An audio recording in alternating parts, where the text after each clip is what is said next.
বন্ধুরা কেমন আছো সবাই? আজকে আবার নতুন গল্প নিয়ে হাজির হলাম। আজকের গল্প, মা ও মেয়ের গর্তে আমার মোটা তাজা কলা ঢুকানো। সীমা সম্পর্কে পুলকের পিসি পুলক সীমার থেকে অনেকটাই বয়সে ছোট। পুলক যখন সীমাকে নিজের বাড়িতে নিয়ে আসে তখন পুলকের বয়স 18 হবে, আর সীমার বয়স তখন 30-32। সীমার ফিগারটা তখন দেখার মতো ছিল, তবে ভাগ্য সাথ না দেওয়া সীমা ওই বয়সেই বিধবা হয়ে যায়। সীমা নিজের স্বামীকে প্রচণ্ড ভালোবাসত। সীমা যখন বিধবা হয় তখন সে 7 মাসের গর্ভবতী। সীমার স্বামী বেশ বড়লোক ছিল। সীমার সংসারে পয়সার অভাব ছিল না। সেই সময় অনেকেই সীমাকে বাচ্চা হয়ে যাওয়ার পরে পুনর্বিবাহের জন্য রাজি করানোর চেষ্টা করে। সীমা কিছুতেই রাজি হয় না। সীমার বাপের বাড়ির অবস্থা তেমন সচ্ছল ছিল না। সীমার দাদার এক ছেলে এক মেয়ে ছিল। সীমার দাদার সংসারে অনটন লেগেই থাকত। দাদাকে আর্থিক অনটন থেকে মুক্তি দিতে আর নিজের পরিস্থিতি সামাল দিতে সীমা ওর দাদাকে বলে যে সেই তার ভাইপো পুলককে তার বাড়িতে স্থায়ীভাবে রেখে দিতে চায়। তাতে করে সীমা নিজের সমস্যা কিছুটা সমাধান হবে, আর সীমা আর্থিকভাবে যে সাহায্য করবে তাতে ওর দাদার সংসারেও সচ্ছলতা আসবে। সীমার প্রস্তাবে ওর বুদি তেমন রাজি না হলেও ওর দাদা ওর বুদিকে মানিয়ে নেয় আর বিপুলকে সীমার সাথে পাঠিয়ে দেয়। বাড়িতে নিয়ে গিয়ে সীমা পুলককে নিজের থেকে পড়াতে শুরু করে, যাতে বড় হয়ে ও ওর পিসেমশায়ের সম্পত্তি রক্ষা করতে পারে। সীমা প্রতিদিন নিয়ম করে পুলককে দিয়ে তার পেটে তেল মালিশ করে নেয়। পুলক হাসি মুখে পিসির সেবা করতে থাকে। সীমাও পুলককে পেয়ে বেজায় খুশি। সীমার বাড়িতে অনেকগুলো কাজের মেয়ে আছে, তাদের দিয়েও সীমা তেল মালিশ করিয়ে নিলেও পুলককে দিয়ে যখন তেল মালিশ করায় তখন এক অন্য পরিতৃপ্তি পায়। পুলক যখন তেল মালিশ করে তখন সীমা ওর স্বামীর কথা মনে পড়ে যায়। পুলক বয়সে ছোট হলেও পুরুষ জাতি বলে সীমা পুলককে পুরুষের হাতের ছোঁয়া হিসাবেই দেখতে থাকে। রাতের বেলায় শোয়ার সময় সীমা পুলককে বুকে জড়িয়ে শুয়ে থাকে। পুলক হাসি মুখে পিসিকে জড়িয়ে শুয়ে থাকে। পেটে বাচ্চা থাকায় গা চিরবির করে বলে সীমা গায়ের শাড়ি ব্লাউজ সরিয়ে শুয়ে থাকে। মাঝে মাঝে সীমার ঘপাঘপ করার ইচ্ছে দেখা দিলে সীমা পুলককে তার বুকে হাত বুলিয়ে দিতে বলে। পুলক সরল মনে পিসির নরম ডাসা পেঁপেতে হাত বুলিয়ে দেয়। পুলক বয়সে ছোট হওয়ায় পিসি আসলে তাকে কি চোখে দেখতে চাইছে তার কিছুই বুঝতে পারে না। স্বামীর কিছুটা অভাব সে পুলককে দিয়ে পূরণ করিয়ে নিতে চায়। পুলক তো ছোট, তাই ঘপাঘপ করার কিছুই তো তার জানার কথা নয়, আর তাই সে তা জানেও না। কিন্তু প্রকৃতগতভাবে পুলক এক পুরুষ জাতি, তাই নারীর স্পর্শে তার পুলকিত হওয়ার কথা, আর তা পুলকের হয়েও। পুলক যখন রাতে ওর পিসিকে জড়িয়ে ধরে পিসির পেঁপেতে নিজের শরীর চেপে ধরে শুয়ে থাকে তখন পুলকের শরীরে এক শিহরণ লাগে, যা পুলকের খুব ভালো লাগে। সীমার তো কোনো কথাই নেই ঘপাঘপের প্রবল ইচ্ছে হওয়ায়। যখন সে পুলককে চেপে ধরে তখন তার খুব আনন্দ লাগে। রাতের বেলায় যখন বাড়িতে কোনো চাকর বাকর না থাকে তখন সীমা নিজের সায়ার দড়ি খুলে দিয়ে পুলককে তলপেটে বেশ ভালো করে তেল মালিশ করে দিতে বলে। মাঝে মাঝে সীমা নিজের সোনায় পুলকের হাত নিয়ে গিয়ে তাতে তেল মালিশ করে দিতে বলে। পুলক ভালো ছেলের মতো পিসির সোনায় তেল মালিশ করে দিতে লাগে। পিসির সোনায় গরম গরম ভাবটা পুলক দারুণ উপভোগ করতে থাকে। পুলক পিসির প্রতি আস্তে আস্তে এতটাই আকৃষ্ট হয়ে উঠল যে পিসিকে সে চোখে হারানোর মতো অবস্থায় উপনীত হয়ে গেল। এখন পুলক নিজের থেকেই পিসির শরীর থেকে সব কাপড় চোপড় সরিয়ে দিয়ে পিসিকে সম্পূর্ণ উন্মুক্ত করে তেল মালিশ করতে অভ্যস্ত হয়ে গেল। পিসিও যার পরনাই খুশিতে সময় ব্যতীত করতে লাগলো। মৃত স্বামীর কথা এখন আর সীমার মুখে আসে না। এখন সারাদিন পুলক আর পুলক। সীমার এখন পুলক অন্তপ্রাণ। পুলক এখন পিসির সোনার ভিতরে সোনার চারিপাশের দেওয়ালে তেল মালিশ করে দেয় আর ডব ডব করে পিসির সোনার দৃশ্য গিলে খায়। মাঝে মাঝে পুলক পিসির পেঁপে টিপে দেয়। সীমা অবশ্য হাতে করেই পুলককে পাকিয়ে তুলছে যাতে ওর দুধের স্বাদ ঘোলে মিটে যায়। পুলককে পড়ানোর নামে সীমা নানান ধরনের দুষ্টু গল্পের বই পড়তে দেয়। বইয়ের সবকিছু সীমা পুলককে বুঝিয়ে বুঝিয়ে পড়িয়ে দেয়। এইসব বই পড়ে পুলক এতটাই পেকে গেল যে সে কৈশোরের যুবাবস্থায় পরিণত হলো। এখন পুলক হাসি মুখে পিসির গর্ত চেটে দেয়, গর্ত চুষে দেয়। এখন পুলক এতটাই পেকে গেছে সীমাকে তেল মালিশের সময় নিজের পুচকে শাবল সীমার অতল গভীর গর্তে ভরে পিসিকে খেলতে চায়। সীমা পুলককে বুঝিয়ে বলে আগে পেটের বাচ্চাটা বেরিয়ে যাক, তারপর সে তাকে খেলতে দেবে। অগত্যা পুলককে পিসির গর্ত চুষেই সন্তুষ্ট থাকতে হয়। কিছুদিনের মধ্যেই সীমা এক কন্যা সন্তানের জন্ম দিল। মেয়ের নাম নিজের আর পুলকের নাম মিশিয়ে রাখল লক্ষ্মী। পুলকের লক আর সীমার শি, লক্ষ্মী। পিসির মতো পুলকও লক্ষ্মীকে আদর যত্ন করে। সীমার দেওয়া কথা মতো সীমা পুলককে নিজেকে খেলার ব্যবস্থা করে দেয়। পিসির বাড়িতে ভালো মন্দ খেয়ে পুলক বেশ হৃষ্টপুষ্ট হয়ে যায়। পিসিকে নিয়মিত খেলতে খেলতে পুলকের কলা এখন তাগড়া মোটা কলায় পরিণত হয়ে গেল। ধীরে ধীরে লক্ষ্মীও বড় হতে লাগলো।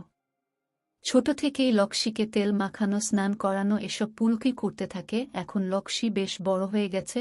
লক্ষ্মীর বয়স এখন মোটামুটি 18-19 হবে, আর পুলকের বয়স মোটামুটি 36-37। সীমার বয়স এখন মোটামুটি 48-49 হবে। সময় যত এগিয়েছে ততই সীমার সাথে পুলকের ঘপাঘপ সম্পর্ক গভীর থেকে গভীরতর হয়েছে। পুলকের সাথে খেলা করার ফলে সীমার দুবার পেট বেঁধে যায়, আর দুবারই ওষুধ খেয়ে সীমাকে পেট ফেলতে হয়েছে। লক্ষ্মীর বয়স যখন 8-9 বছর হবে তখন অবধি পুলকই লক্ষ্মীকে স্নান করাতো, লক্ষ্মীকে পুরো উন্মুক্ত করে পুলক লক্ষ্মী সাবান মাখিয়ে দিত, তেল মাখিয়ে দিত। সীমা কোনো কথা না বলে কেবল মুচকি মুচকি হাসত। তবে বছর কয়েক আগে থেকেই পুলক লক্ষ্মীকে স্নান ধ্যান করানো ছেড়ে দিয়েছে। খাওয়া দাওয়ায় রসিক থাকায় লক্ষ্মী এই বয়সেই মাখনের মতো মেয়ে হয়ে উঠেছে। লক্ষ্মীর পেটে দুটো বয়সের তুলনায় এত বড় হয়ে গেছে যে এই বয়সেই তার 34 সাইজ ব্রাহ লাগে। সীমা আর লক্ষ্মীর বুকের সাইজ এক, তাই মা মেয়ে দুজনে দুজনার ব্রাহ অদল বদল করে পড়ে। লক্ষ্মী একদিন পুলককে জিজ্ঞাসা করল, কিরে দাদা, তুই আমাকে আর আগের মতো তেল মাখিয়ে দিস না কেন? আর কেনই বা সাবান মাখিয়ে দিস না? তোর কাছে সাবান তেল মাখতে আমার খুব ভালো লাগতো। পুলক লক্ষ্মীকে বলল, তুই এখন বড় হয়েছিস, তোকে এখন ওসব করে দেওয়া ঠিক নয়। লক্ষ্মী, আর তুমি যখন আমার মাকে খেলো সেটা কি ঠিক? পুলক, কি বলছিস আজে বাজে কথা? তোর মা আমার পিসি হয়, পিসির সাথে কি কেউ খেলা করে? লক্ষ্মী, আর ওসব ন্যাকামি খেলিও না আমাকে। তুমি যেভাবে খেলো তার অনেক ভিডিও আমার কাছে আছে। তুমি যদি আমাকেও না খেলে তবে পাড়ার লোককে সব জানিয়ে দেব। পুলক ভয় পেয়ে গেল। পুলক লক্ষ্মীকে বলল, তুমি আমার বোন হোস, দাদা হয়ে বোনকে খেলা কি ঠিক হবে? লক্ষ্মী, আমার যা বলার তা আমি বলে দিয়েছি, এবার তুমি ভেবেচিন্তে দেখো কি করবে। তবে যা করবে তা কয়েকদিনের মধ্যেই করবে। পুলক, আমাকে একটু ভাবতে দে। পুলক চিন্তায় পড়ে গেল সে যে তার পিসিকে খেলে, এ ব্যাপারটা লক্ষ্মী জানল কি করে। পুলকের মাথায় হঠাৎ এলো যে সীমা পুলককে দিয়ে খেলানোর সময় মোবাইলে যে ভিডিওগুলো করেছে লক্ষ্মী হয়তো সেগুলোই দেখেছে। পুলক সুযোগের অপেক্ষা করতে লাগলো যে যেই লক্ষ্মী পাড়া ঘুরতে যাবে তখনই পুলক ওর পিসির কাছ থেকে মোবাইলটা নিয়ে দেখবে। হাতে সুযোগ এসে যেতেই পুলক সীমাকে বলল, পিসি তোমার মোবাইলটা দাও তো। সীমা, কি কাজ? পুলক, দাও তো আগে। সীমা, আচ্ছা লক্ষ্মীকে আসতে দে, মোবাইলটা দুদিন ধরে ওর কাছেই আছে, কি জানি মোবাইলটা নিয়ে কি করছে, আমি চাইলেও আমাকে দিচ্ছে না। পুলক, তুমি সব সর্বনাশ করে ফেলেছ। মোবাইলে তোমার আমার খেলার যত ভিডিও আছে লক্ষ্মী হয়তো সব দেখে ফেলেছে, আর তাই হয়তো আমাকে শাসাচ্ছিল। আমি যদি ওর সাথে খেলা না করি তবে ও ওসব ভিডিও পাড়ার লোকজনদের দেখিয়ে দেবে, মহাবিপদে পড়ব তাহলে। সীমা, কিসের মহাবিপদ? ও যখন তোকে দিয়ে খেলাতে চাচ্ছে তখন ওর সাথে তুই খেলা করলে সব বিপদ কেটে যাবে। তোকে এসব নিয়ে চিন্তাভাবনা করতে হবে না, আমি লক্ষ্মীকে খেলার সব ব্যবস্থা করে দেব। পুলক, পিসি তোমাকেও খেলেছি, আবার তোমার মেয়েকেও খেলতে হবে, তার মানে মাকেও খেলেছি আবার মেয়েকেও খেলতে হবে না পিসি, আমি এসব পারবো না। সীমা, পারবি পারবি, সব পারবি, তোকে সব পারতেই হবে। তুই না পারলে তো আমি জানে মরেই যাব, তোকে ছাড়া আমি কিছুতেই বাঁচব না রে পুলক। আর তোর বিচার বুদ্ধি দেখে মনে হচ্ছে তুই একটা মস্ত গাধা। পরের লোকজন দিয়ে সবাই খেলায়, নিজের আত্মীয় স্বজনকে দিয়ে খেলালে যা মজা তা তোকে দিয়ে আমাকে না খেলালে বুঝতেই পারতাম না। আর ছোট হয়ে যদি তুই নিজের থেকে বয়সে বড় পিসিকে খেলতে পারিস তবে নিজের থেকে ছোট বোনকে খেললে কি আর মহাভারত অশুদ্ধ হয়ে যাবে? লক্ষ্মী যাতে তোর আর আমার খেলার ব্যাপারটা ভালো মতো দেখতে পারে সেই জন্যই তো আমি ভিডিওগুলো বানিয়েছি। আমার প্রথম পরিকল্পনা সার্থক হয়ে গেছে, এবার দ্বিতীয় পরিকল্পনা সার্থক করার সময়। হ্যাঁ, তোকে একটা জিনিস শিখিয়ে দিই, তুই যখন তোর বোনকে খেলবি তখন ভুলেও কন্ডোমন ব্যবহার করবি না, জানিস তো? ওটা লাগিয়ে খেললে করলে খেলার আসল মজটা পাওয়া যায় না। চল আজকে রাতে আমাকে উত্তম মধ্যম খেলবি, আর কাল থেকে পাক্কা 2 মাস আমার মেয়ে মানে তোর বোনকে খেলবি। আমি বরং 2 মাস আমার দূর সম্পর্কের মেসোর বাড়ি থেকে বেরিয়ে আসি। মাসি মারা যাবার পর মেসোর বাড়িতে আর যাওয়া হয়নি। ভদ্রলোকের কোনো সন্তানাদি নেই, একাই থাকে, বয়স 5 হবে। যাক, কয়েকটা দিন ওনার সেবা করে আসি, আর তুই এদিকে তোর বোনের সেবা কর। তবে হ্যাঁ, ওখান থেকে ঘুরে এসে যেন সুখবরটা শুনি। পুলক, সুখবরটা আবার কি হবে? সীমা, ও তুই বুঝবি না, সুখবরটা যখন হবে তখন বুঝতে পারবি। এসব কথা বলে সীমা রান্নাঘরে চলে এলো। এদিকে লক্ষ্মী দৌড়াতে দৌড়াতে বাড়িতে চলে আসতেই পুলক লক্ষ্মীকে জিজ্ঞাসা করে, কি হয়েছে, এত দৌড়ে এলি কেন? লক্ষ্মী, তোমাকে একটা ভিডিও দেখাতে, চলো ছাদে, চলো ওখানে দেখাবো। লক্ষ্মী চিৎকার করে ওর মাকে বলল, মা আমি আর দাদা ছাদে যাচ্ছি, তুমি রান্না করো, রান্না হয়ে গেলে আমাদের ডেকো, তোমাকে ছাদে আসতে হবে না। সীমা, কেন ছাদে আসলে কি হবে? লক্ষ্মী, দাদার সাথে কিছু সিক্রেট কথা আছে, তুমি এসব ব্যাপার বুঝবে না।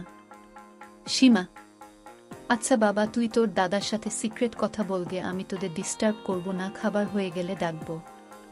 পুলক ও লক্ষ্মী ছাদে চলে গেল। লক্ষ্মী চিলেকোঠায় বসে মোবাইল খুলে পুলক আর ওর মায়ের খেলার প্রতিটা ভিডিও দেখাতে লাগলো। লক্ষ্মী পুলককে বলল, এই ভিডিওগুলো মনোযোগ সহকারে দেখে নাও, কারণ তুমি মাকে যেভাবে খেলেছে আমাকেও ঠিক সেভাবেই খেলতে হবে, আর যদি আমাকে না খেলতে চাও তবে তোমার কপালে কি আছে তা তুমি ভালো করে বুঝে নাও। পুলক লক্ষ্মীকে বলল, দেখি কি হয়, পিসি তো 2 মাসের জন্য বাইরে বেড়াতে যাচ্ছে, দেখি কি করতে পারি, কিন্তু দেখ তোর মায়ের গর্তটা কত বড়, আর তোর গর্তটা তোর মায়ের মতো নিশ্চয় নয়।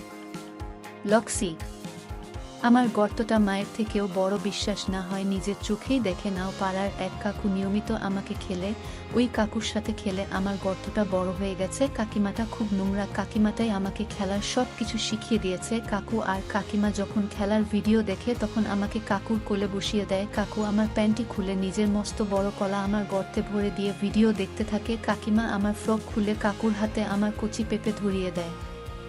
কাকিমা প্রতিদিন আমাকে কি একটা ট্যাবলেট খাওয়ায় আর বলে যেন একদিনও ওই ট্যাবলেট খেতে ভুল না হয়। কাকিমা কোথাও গেলে তো আমাকে কাকুর বাড়িতে পাঠিয়ে দেওয়া হয়। কাকুর খেলা খেতে প্রথম প্রথম কষ্ট হতো, এখন অভ্যাস হয়ে গেছে। কাকিমা না থাকলে কাকু তো আমায় এক বিছানায় শুয়ে সারা রাত খেলে।